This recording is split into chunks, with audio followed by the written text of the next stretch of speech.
Estimados amigos, estamos una vez más aquí con Plataforma Democrática, aquel programa que nos permite analizar la realidad de nuestro país desde un punto de vista amplio y plural.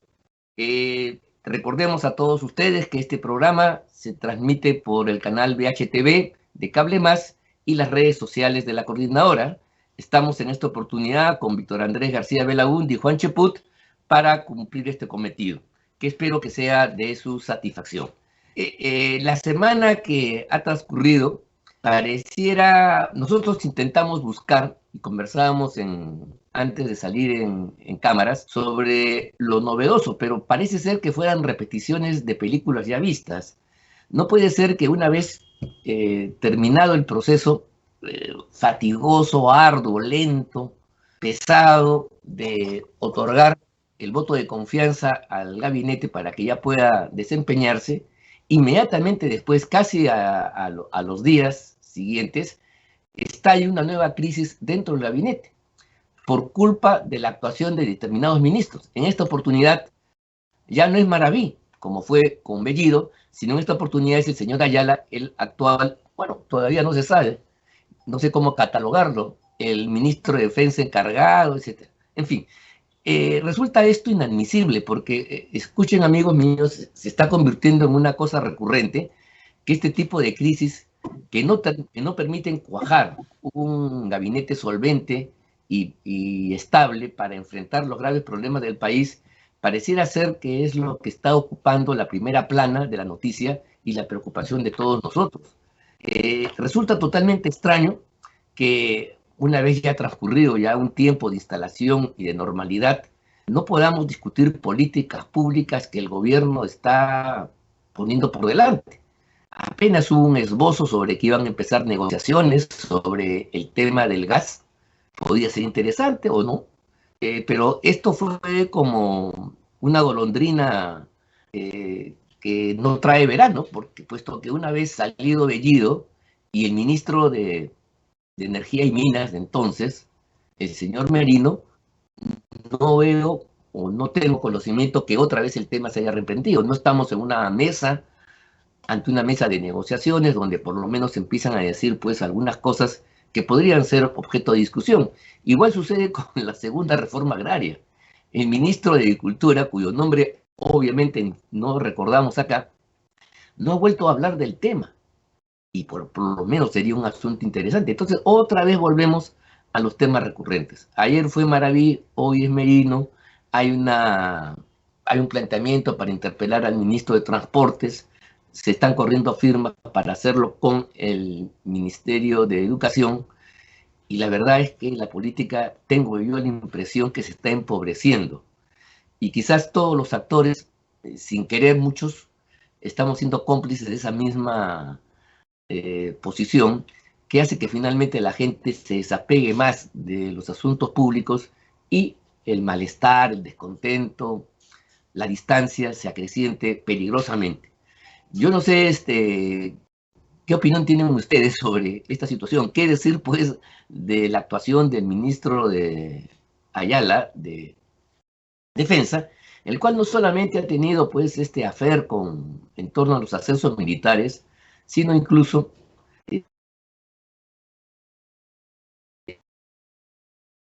por ejemplo, del representante de los abogados de Lima ante el Jurado Nacional de Elecciones con efectos determinados, y luego la última, impidiendo que el Congreso anterior pueda elegir al Tribunal Constitucional como le correspondería. Otra vez, como ustedes recordarán, presentó pues una demanda de amparo con una medida cautelar y sorpresivamente, ante el estupor de todos, una jueza provisional le dio curso y eso bastó para que los congresistas vacilaran y no pudieran alcanzar el número suficiente para cumplir este cometido que ya viene postergándose 4 años y que ha sido origen y que fue origen de un cierre inconstitucional del Congreso de la República. En fin, ¿qué les parece a ustedes este derrotero? Una coyuntura curiosa donde, a pesar del corto tiempo, los fenómenos se vuelven recurrentes, ¿no? Y el signo de la crisis, en lugar de alejarse, parece entronizado, ahí instalado entre nosotros, de manera tal pues que no podemos salir de él. Primero contigo, Víctor Andrés, tu opinión al respecto de estos días, estas semanas, posterioridad al voto de confianza para el gabinete de la señora Mirta Vázquez. ¿Qué tal, Ángel? ¿Me escuchan bien, no? Sí, perfecto. Ya. Bueno, mira, es muy interesante lo que has dicho. Saludo, por supuesto, también. Nos están distrayendo los escándalos laborales, por decirlo de alguna manera, ¿no? Laborales ministeriales, sí. Claro, laborales a todo nivel, ¿no?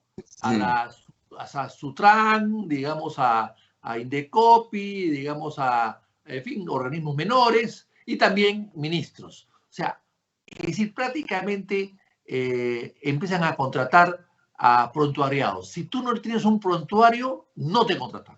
Así de simple.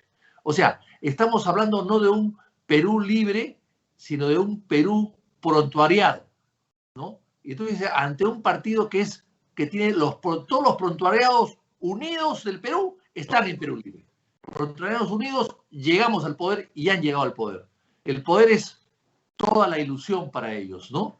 Ellos tienen que llegar al poder para reivindicarse y lavar sus prontuarios y ejercer plenamente el cargo. O sea, estamos asistiendo a un partido de desempleados prontuariados que ha llegado al poder y que lógicamente está usando el poder. No hemos visto estos temores inmensos de un sector importante de la sociedad sobre el chavismo o el castrismo o el orteguismo que llegan al poder. No, hemos visto prontuariados que llegan al poder. No hay acá luchas ideológicas. No, no, no. Acá hay prontuarios que están en disputa. Nada más.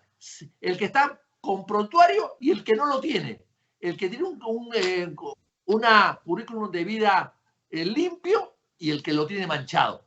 Eso está en discusión el día de hoy. No está en discusión si eres rojo, rosado, caviar, derechista, ultraderechista. Eso no está en discusión. Está en discusión en este momento, en los 100 primeros días del gobierno, el prontuario. Es decir, a más prontuario, más te pueden elegir a un mayor cargo. Mayor prontuario, ministro. Menor prontuario, otras cosas menores. Eso es lo que estamos discutiendo. Y lamentablemente es la pobreza de la política el día de hoy. Y el desastre y la indignación de mucha gente, ¿no?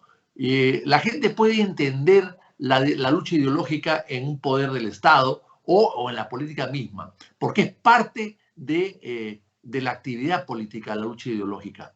Pero acá no hay lucha ideológica. Acá hay lucha de prontuarios, de prontuariados. Acá hay discusión sobre currículum de gente que tiene pues antecedentes penales o policiales. Ante eso estamos en este momento. Que hayan elegido a una señora que roba una lata de leche en un supermercado 3 veces, no una la han agarrado, sino la han agarrado 3 veces. ¿Y qué otras veces no la habrán agarrado? De repente es su costumbre robar siempre menestras y comida en los supermercados y hasta cosméticos, ¿no? Y hasta cosméticos y detergentes, etcétera. Comprar en un supermercado de repente es su costumbre llevarse, pero 3 veces ha sido capturada, nada más. Pero puede haber actuado de esa manera siempre, porque sabemos que las capturas no son frecuentes. Entonces, si haber llegado a una autoridad en el transporte de esta calaña, de este nivel, a elegirla, bueno, ya el resto no tiene importancia. Y a la señora más lo acepta. Bueno, no se comprobó. Sí, ese es otro. Son tomas diferentes, no se pueden tratar. O sea, la conducta personal es diferente, no se puede tratar. No tiene que ver nada la conducta personal con el desempeño de un cargo público, no privado, público. Estoy seguro que a una persona con esos antecedentes no la contrata nadie en el sector privado. Nadie, pero sí en el sector público.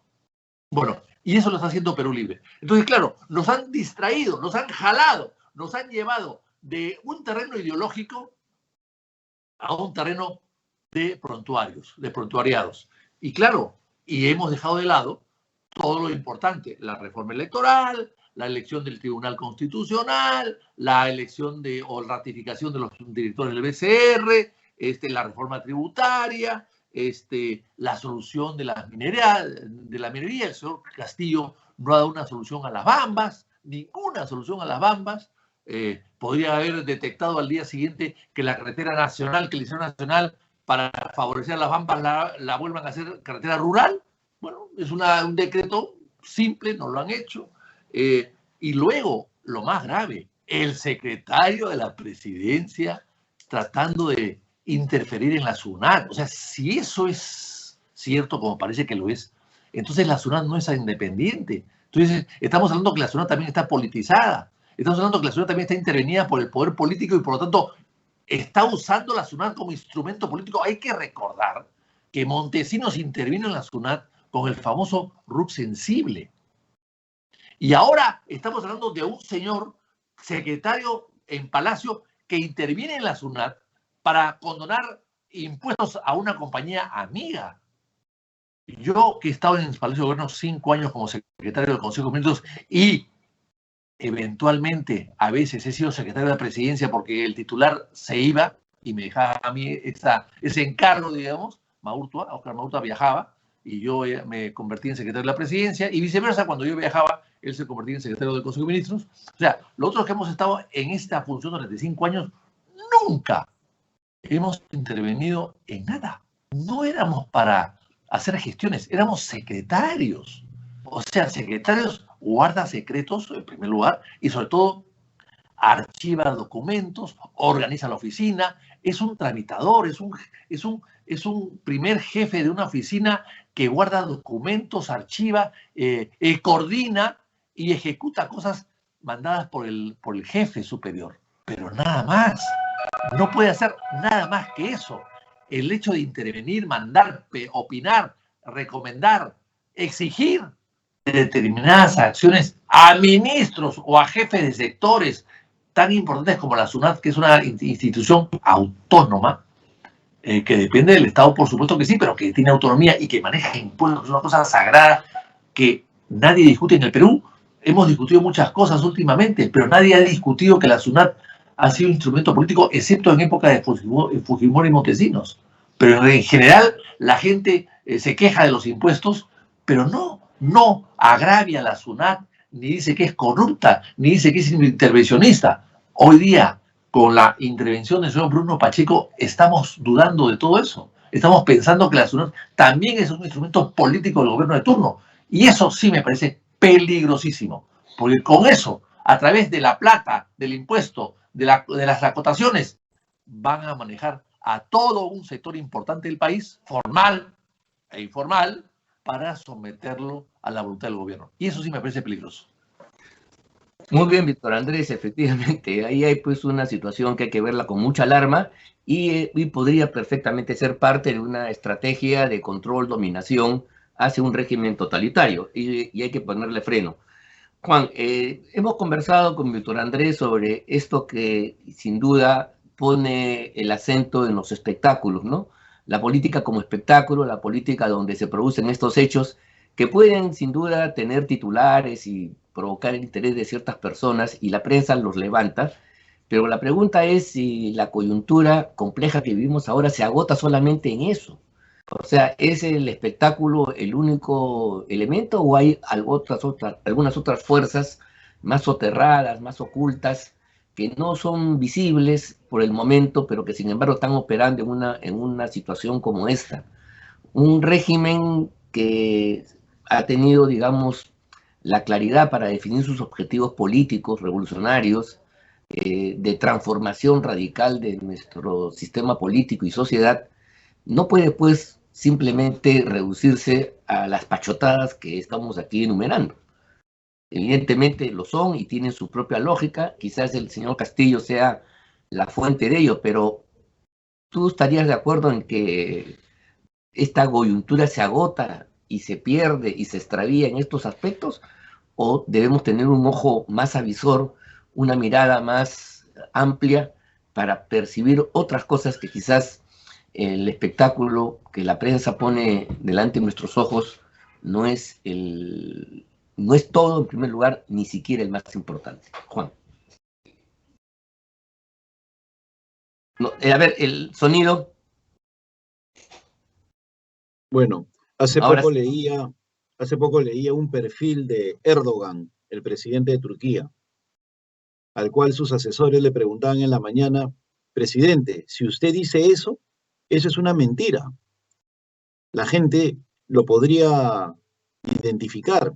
Y él que responde: no se preocupen, en la tarde digo otra mentira, ¿no? Entonces, cuando hay este tipo de regímenes autoritarios o que tienen detrás de ellos inteligencia extranjera o al menos tienen la amalgama de la ideología, es obvio que los elementos distractores saltan a la vista y están permanentemente, como bien ha señalado Vitocho. Hay mucho de espectáculo, mucho de elemento distractor que nos impide ver, en medio de tanta confusión, que ellos al final vienen trabajando sobre la base de hechos consumados. En todos los casos, los nombramientos han sido cuestionados, pero ninguno de ellos ha abortado. En todos los casos han puesto a quien se le da la gana, a pesar de las quejas mediáticas. Y yo creo que acá hay un asunto que no puede pasar desapercibido, ¿no? El papel del Parlamento. El Parlamento no está cumpliendo su rol de fiscalización, pues, definitivamente. Yo no veo que la Comisión de Fiscalización esté convocando, llamando, exigiendo a los diversos ministros explicaciones sobre los diversos tópicos. Inclusive, el caso que ha mencionado Víctor Andrés hace un instante, en el cual el señor Bruno Pacheco innecesariamente se mete con algunas empresas que ya desmintieron, parece de que ahí hay otros intereses de alguien que quería hacer el favor y después pasar por caja, un sujeto, dicen, vinculado a un alto político, es algo que se va a tener que saber.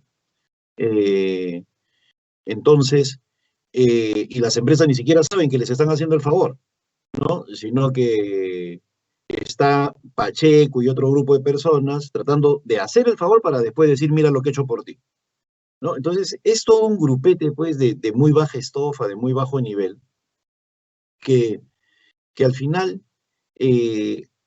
generan este clima lamentable en el país de incertidumbre, pero por otro lado, como decía, la Comisión de Fiscalización no hace nada. Tengo entendido que al frente de la Comisión de Fiscalización está Alejandro Aguinaga, pero no hace nada, seguramente porque está preocupado en su rol de médico de cabecera de Alberto Fujimori, que es otro tema. Justo por esas cosas del destino, lanza Aníbal Torres el tema del indulto humanitario, ¿no?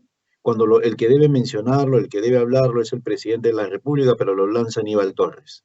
Y la República lo hace suyo, y después que la República durante el gobierno de Kuczynski decía que el tema del indulto humanitario era inaceptable y le daba voz a todos sus voceros, a todos los ayayeros estos de las ONGs, a decir que era inaceptable el tema del indulto, pues ahora sale la República a decir que Aníbal Torres pone el debate en agenda, ¿no? Eso demuestra la doble moral de ese periódico, pero también la forma como se desenvuelve la izquierda, según su conveniencia.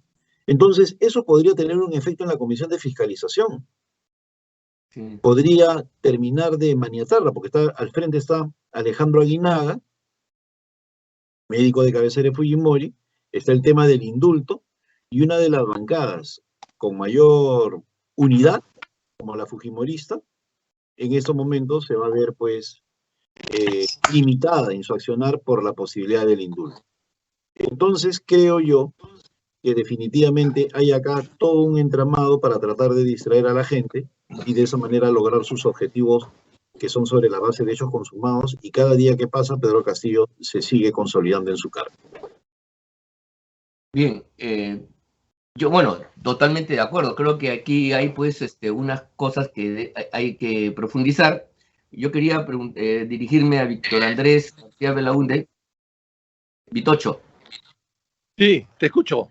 No, quería hacerte, sé que tienes una cita médica impostergable, pero quería antes de ello, ahora sí, preguntarte lo siguiente. ¿Cómo ves tú esta situación? Efectivamente, Juan ha introducido este elemento que sale aparentemente de un sombrero con un conejo, ¿no? El mago que para sorpresa de todos, el indulto a Fujimori otra vez en la agenda, lo hizo en alguna oportunidad Humala, y ya sabemos los resultados. Y quizás este anuncio que se quiere hacer por parte del señor Albán para cuestionar el proceso por tercera vez de elección de los miembros del Tribunal Constitucional. Y ha anunciado como gran cosa la constitución de una comisión que ellos han impulsado, integrado por algunos juristas del área latinoamericana, que harían una evaluación de lo que va a evaluar el Congreso de la República. ¿Cuál es tu opinión, así rápida, en torno a ambos aspectos? ¿Cómo tú percibes estas dos noticias? El indulto a Fujimori, ¿qué cosa significa? Siguiendo el desarrollo que está haciendo Juan, y este anuncio de Albán de querer interferir en la marcha de la selección de los miembros del Tribunal Constitucional, que como todos sabemos es una competencia propia del Congreso de la República, sin embargo, por la cual se produjo paradójicamente el golpe del 30 de septiembre del año 2019. Bueno, sí, efectivamente, si la elección del nuevo miembro del tribunal produjo un golpe, el golpe se sigue produciendo de alguna manera, en otra intensidad, por supuesto, y con otros actores, porque hay un sector del país, evidentemente, que no quiere cambio del tribunal cuando tiene ya 3 años de mandato vencido. Insólito, inédito en el Perú. Lo que han debido hacer es presentar un proyecto de ley para prorrogar de 5 a 7 años, por ejemplo, o a 9, como querían alguien, a los miembros del tribunal. Pero lo que no se puede hacer es dejar de elegirlos y dejarlos 8 años cuando les corresponden 5. Ha habido un interés ahí clarísimo en dejarlos allí y el tribunal los ha servido muy bien. 4 de sus 7 miembros votaron a favor de Vizcarra y consolidaron el golpe militar, el golpe cívico, con ayuda, el visto bueno, qué sé yo, de algunos militares, pero el golpe cívico del señor Vizcarra, del lagarto Vizcarra. Entonces, yo creo que acá lo que se ha hecho, lo que se está haciendo es querer interferir en el Congreso. El Congreso tiene que elegir a miembros del tribunal, sí o sí, y que haya una comisión evaluadora de afuera del Congreso, pues es una cosa que no tiene ningún sentido y además es totalmente inconstitucional, es intervenir en facultades típicas del del Congreso de la República. Ahora, hay que recordar que los que están ahí fueron invitados. Ahí no hubo concurso. El que eligió al señor Eloy Espinosa o Ledesma no hicieron concurso. Yo fui parte de esa selección en su momento y nadie los entrevistó, nadie les hizo entrevistas, nadie grabó las entrevistas, nadie les hizo un cuestionario muy duro, ni mucho menos, fueron invitados. Y ahí están. Ahora resulta que se evitan los invitados porque son malos. O sea, hay invitados buenos y invitados malos. Y lo que se trata de hacer es prolongar a lo máximo este tribunal que ya está de salida y que tenía 4 fieles seguidores de ellos mismos. Uno de ellos ha fallecido lamentablemente, pero quedan 3. Entonces quieren dejar a los 3 cueste lo que cueste. No es por los 6, sino por los 3 que quieren prolongar todo. Y el señor Ayala, que se prestó a esto y se ganó un ministerio por esto, gracias a esto, impidió con una juez provisional esas traídas de la calle Mapiri, que él pretendió o lo logró de alguna manera que el Congreso no elija a nadie, lo cual me pareció nefasto. El Congreso tiene que elegir a los miembros titulares y, de ser posible, una norma que elija titulares y suplentes para que no haya este tipo de problemas. Se vence el periodo, entra el siguiente, mientras no nombren a otro. Así de simple, y eso tiene que hacerse. Y de eso nadie se ha preocupado. Estamos todos preocupados con el ministro de Transportes, el ministro de Defensa, el de Educación, pero no tocamos temas importantes. El tribunal tiene 6 miembros, ya uno falleció. ¿Cómo vamos a esperar? ¿Que sigan falleciendo más? No, pues yo creo que tenemos que elegir rápidamente a nuevos miembros sin interferencia de ninguna naturaleza. La Constitución así lo ha dicho. Han habido, desde que se creó el Tribunal Constitucional hasta la fecha, han sido elegidos de esta manera, a veces por selección, por examen, muy pocas, y generalmente por invitación. Y ahí está el tribunal, con sus defectos y sus virtudes. Por tanto, me parece que podríamos volver al sistema anterior, porque no vas a someter a examen a un juez de 40 años de ejercicio, por ejemplo, a un doctor Sánchez Palacios, por ejemplo, por decir una persona. No lo vas a someter pues a un examen. Lo invitas a que sea miembro del tribunal, porque es un hombre de trayectoria limpia. Entonces lo invitas, y eso es lo que hay que hacer, invitar a los grandes juristas que hay en el Perú, que no se van a meter un examen ante miembros del tribunal, perdón, ante miembros del Congreso, que son pues a veces neófitos, a veces que no conocen de derecho, o si lo conocen, no conocen pues derecho constitucional. O sea, no vas a meter a examinar a juristas de nota por congresistas que no son de nota. O sea, por eso se invitó a las personas a hacer eso. Pero parecería pues que hay un afán de dejar como sea a los que están ahí. Por algo será. Si los quieren dejar ahí a los 6, por algo será. Algunos intereses ahí de por medio, o hay resoluciones de por medio que todavía no se han producido y quieren que se queden hasta el final de sus días prácticamente. Bien, muy agradecido, Víctor Andrés. No sé si tienes que retirarte por las razones que nos has explicado. Sí. Adelante nomás. Te agradecemos tu participación y el tiempo que has dispuesto, a pesar del compromiso médico que tenías ya. Entonces, despidiendo a Víctor Andrés, yo quería un poco volver con Juan y quizás conversar sobre esto. Mira, tú pregúntate lo siguiente: ¿qué obsesión en parte de algunos personajes del país, ¿no?, en esto del Tribunal Constitucional?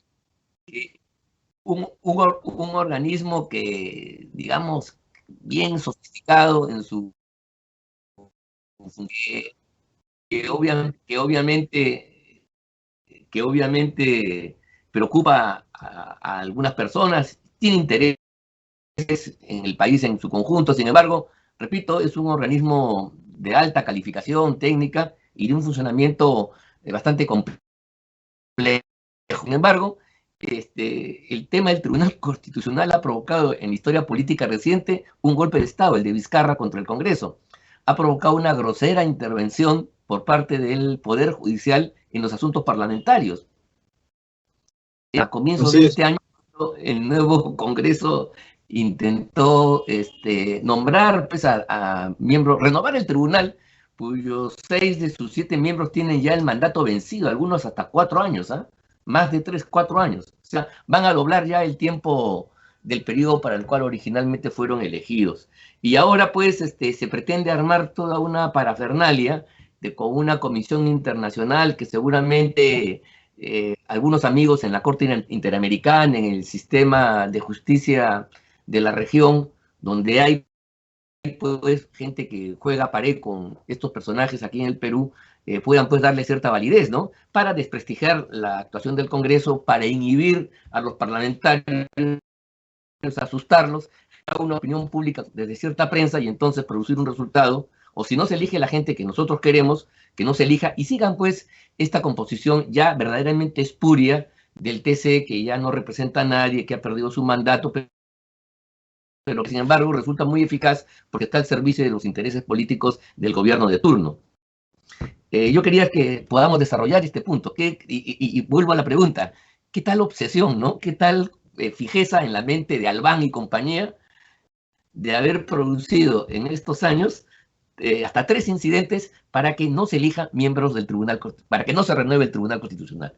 ¿Qué te parece? Bueno, Albán fue un mediocre adjunto de la Defensoría del Pueblo y adquiere notoriedad cuando pasa por una ONG que lo único que busca es poner líneas rojas que ellos mismos no cumplen, ¿no? Por ejemplo, no dicen absolutamente nada en esos días respecto al indulto de Fujimori, pero cuando se trató durante la época de Pedro Pablo Kuczynski, hacían un escándalo. Ahora están en silencio. No dicen nada tampoco de los pésimos nombramientos que se están dando en diversas estructuras del Estado, ¿no? O sea, hay gente de doble moral que la verdad le hace mucho daño al país. En todo caso, me refiero a estas ONGs, ¿no? O sea, que tienen un doble estándar y que lamentablemente han trasladado al país sus intereses. Yo no veo por qué el Congreso le tenga que dar algún tipo de importancia a lo declarado por Walter Albán. Yo creo que deben de continuar adelante. Para mí no es más que una intención de estos señores de querer entrometerse en el proceso, pero no les deben hacer caso, ni deben dejarse llevar por la presión mediática, que en el fondo es la presión mediática de un solo diario, que es La República. No creo yo que el resto de medios se compre un pleito completamente ajeno, ¿no? Y sobre todo que no tiene nada que ver con la legalidad. Acá permanentemente se están saboteando desde el año 2018 cualquier intento que tenga que ver con cambiar a los miembros del Tribunal Constitucional.